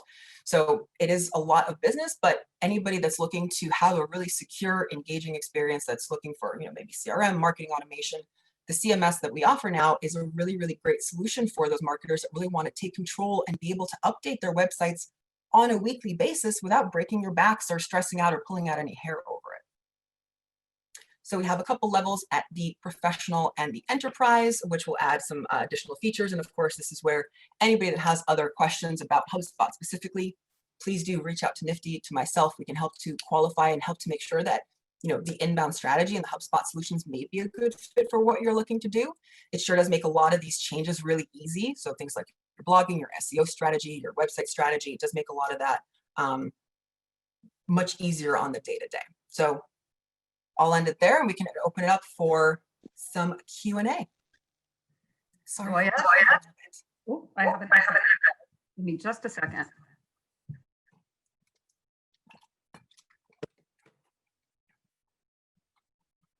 All right, let's see. So we got some questions. Thanks so much for everybody who submitted questions. And I know they were collecting them on the back end. So yes, there will be the recording, the PowerPoint, everything will be shared.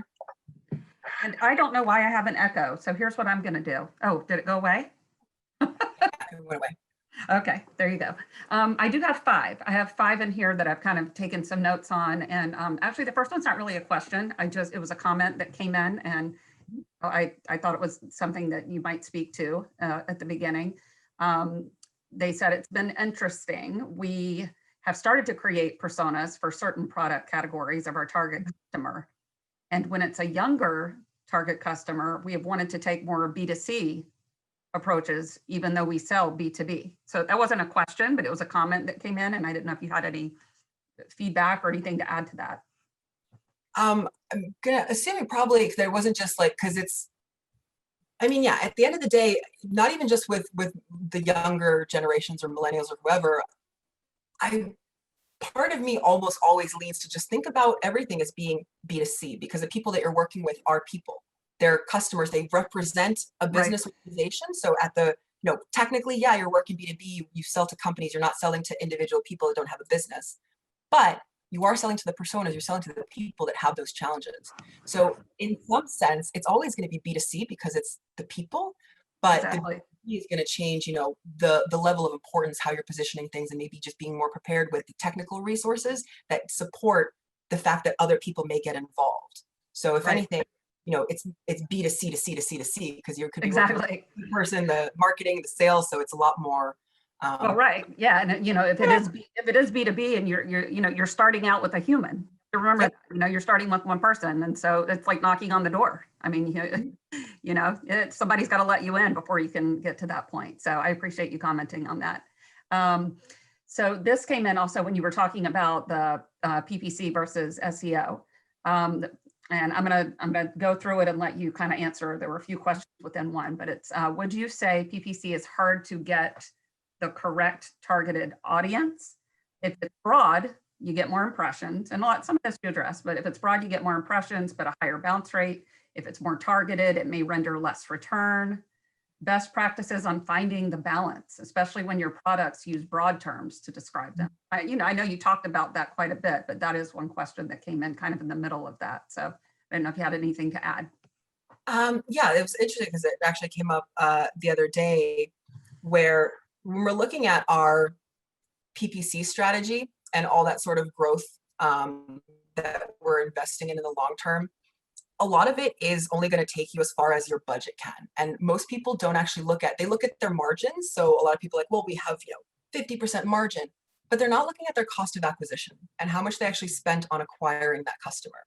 So I would recommend looking at your own metrics and seeing if you're doing this broad campaign, but your conversion rates are much smaller. If you're paying for impressions, if you're paying for anything else, even if you're getting accidental clicks and people are bouncing, you could find that that's driving up your cost of acquisition and inflating it beyond where it really should be. So yeah, you're getting more attention, getting a lot more trash, right? The more you're focusing, then you could be paying higher per click if you're really targeted, but it could also be converting at higher rates. So it really comes down to the metrics of your own campaigns and the keywords that you're really competing for and in the space that you're competing, but to look at not just your margins, but specifically your cost of acquisition and how much you're spending on your paid ad campaigns and how much that's converting within, a few months afterwards. Perfect. Thank you. Thank you for clarifying that. So this is interesting. You talked a lot about the emotional connection, and even in the chat, I mean, we saw that word, when you asked that question, emotional came across. So the question was, do you feel that the level of emotional connection has changed based on COVID, politics, social movements? Do we have to be more careful and tiptoe based on high levels of decline mental health? So that's, like a very specific question, but emotional has always been, you always want to have that connection, and, it catches people. So how do you approach that with what people are dealing with? Yeah, that's a tough one. That's a hard one, right? That's a God question. And it's a subject for a lot of people too. So that's one where, we have some companies that are much more adamant about their political preferences and everything else, and they don't want to work with somebody on the other side. And then we have others that are like, well, we don't want to offend our customers, so we're just going to pretend that we are right. and just speak to everybody. And it's really hard to say right now how that's really going to impact in the long term and how that's all going to play out over the course of the next, because you're already seeing how many, how many businesses are distancing themselves from the White House and anybody that's associated with the White House, and they're distancing themselves. So we're seeing a very clear line with some of these large organizations that are choosing a side and saying, we're not okay with this, and we're choosing the side of good versus evil or whatever it is. So yeah, we're definitely seeing a massive increase in how much the empathy, the relationships, the personal approaches, especially because now we're also getting a view into everybody's home worlds. Yes. Right? We're all on Zoom, we're getting that, we're on calls with our CEOs and we're seeing their houses and kids and puppies, everything. So it is much more personal because we're all, and everything is just blending between work and personal. So yeah, it's definitely shifted, and it depends on you. Like personally, I wouldn't feel comfortable working with somebody that was on the steps on the 6th. Right. So things like that, where it's like, you can work with somebody else at HubSpot. HubSpot probably wouldn't want to work with people that were on the steps, right? Things like that. So it depends on the company and sort of what your leadership determines. I'm not saying one way is right or wrong. It's just whatever you just realize that for your customers, it may make a difference for them. Yeah, I do agree with you though. That, I mean, like there's always been the you want to personally connect with someone. So you see that they like the same basketball team as you, or, and I mean, that just makes you human. It makes your relationship that much stronger. But I think especially now, it's almost better to say, oh, is that your dog? It's almost more elementary because people are at home dressed in a business suit from the waist up and pajamas from the way down. So the things that we can connect over right now are really funny. In fact, I was at Convening Leaders last week, and they actually had a panel on stage, and they had them dress as if they were Zooming from home, because they were Zooming with the crowd, but they were all together. And the outfits they had on were just hilarious. I mean, one guy literally had on the business suit, then he had pajama bottoms on, and one guy had on his workout shorts and tuxedo top. So it's just, I think the whole approach on the personal level is very different than it has been in the past. Okay, I've got two more, and these are kind of big ones, but I'm gonna work through here. Artificial intelligence. So you mentioned this earlier, chatbots. For example, Facebook Messenger has a bot which uses natural language processing software for what the customer wants and responds like they're a real person. And sometimes you don't even know whether you're talking to a real person. If you're getting on Capital One to check your bill, you have a question like, so with needing that emotional connection and doing a lot of digital marketing with where we are today, is that like, does that take away the emotional connection piece? And like, what's the line in moving forward with technology like that versus still trying to have that emotional connection? I mean, do you still attempt to do that? You know, I know that's a big one, so I'm trying to word it here.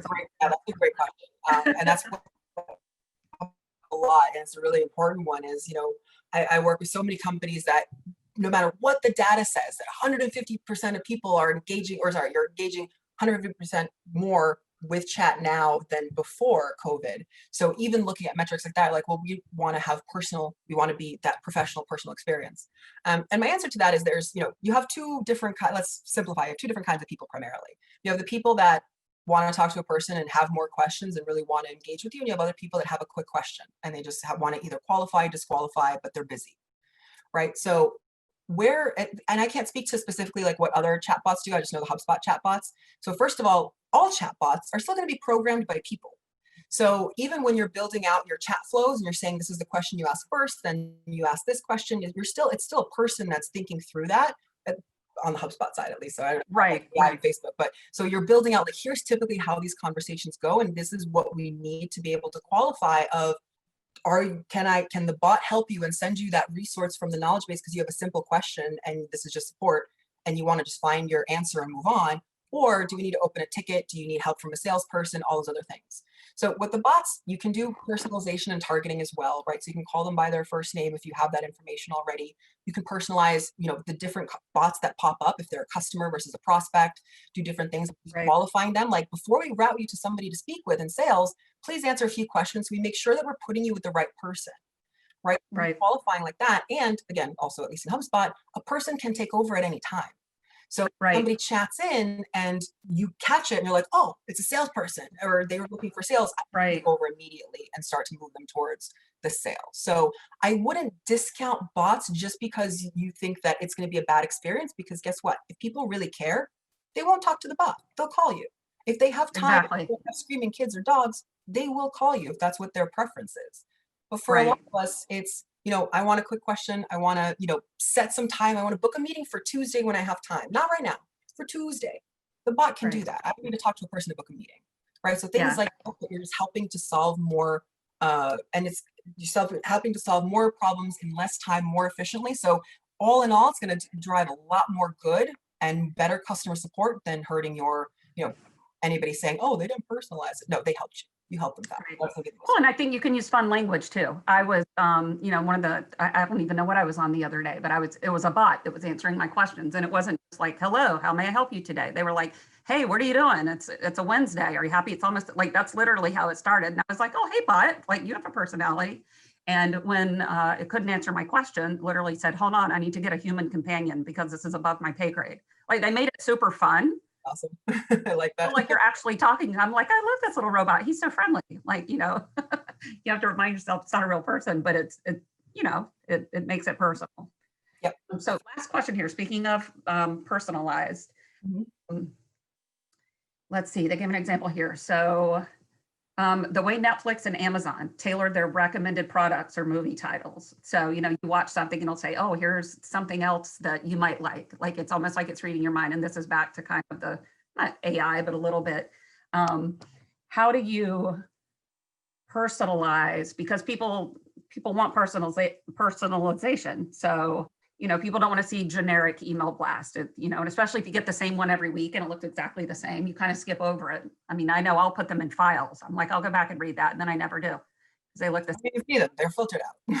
Yeah. And so how do you personalize, but also make your process more efficient with, you know, like I know, for example, in HubSpot, we can set things up so that they're ready to go and ready to go out without me even realizing, oh, that's already gone. I've already set it up. But how can you still get that personal touch in doing that? And I think we kind of answered this with the same with the bots, but is there anything else that you want to add to that?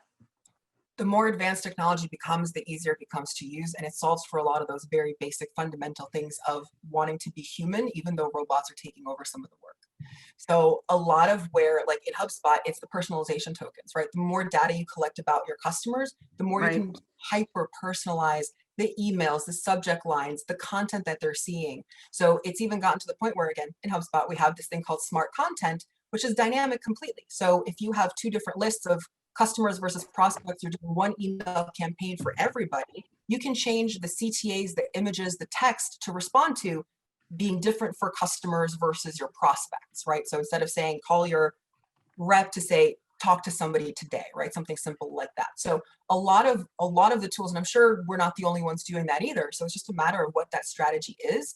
But any good technology that's half worth its weight is able to do that hyper personalization at scale and make it very easy to do that as well. So you're not, you're using the right placeholders. It's not coming in with like, parentheses showing clearly that it forgot the name or didn't have that. So all those things that help you work smarter, not harder. Good.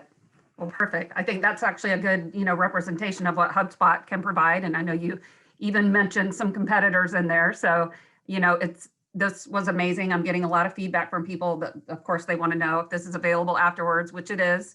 We're going to be sending that out, but I did drop the link in here for tomorrow. So I think we have a lot of the same people signed up, but some others as well. So if you haven't signed up yet, feel free to join that link. This has been absolutely amazing. Tons of ideas here. I think we would have more questions, but you were giving them so much content and they were just like, this is great. I want to be able to go back and read through this and do it again. So I'm imagining there will be some follow-up that will come even after we're both done with both of these. So this has been great. And we will see you back tomorrow. And yes, Zoya, Melissa's been your fan since she joined the room. So hi, Billy. Thank you. She's your number one fan girl here. So and thank you everybody for so much. Joined us and stayed on, especially for these last 20 minutes. So hope you can join us again tomorrow. We'll be talking about converting and both inbound and outbound sales. Great. Thanks, Zoya. Have a great night, everyone. Bye-bye. Bye.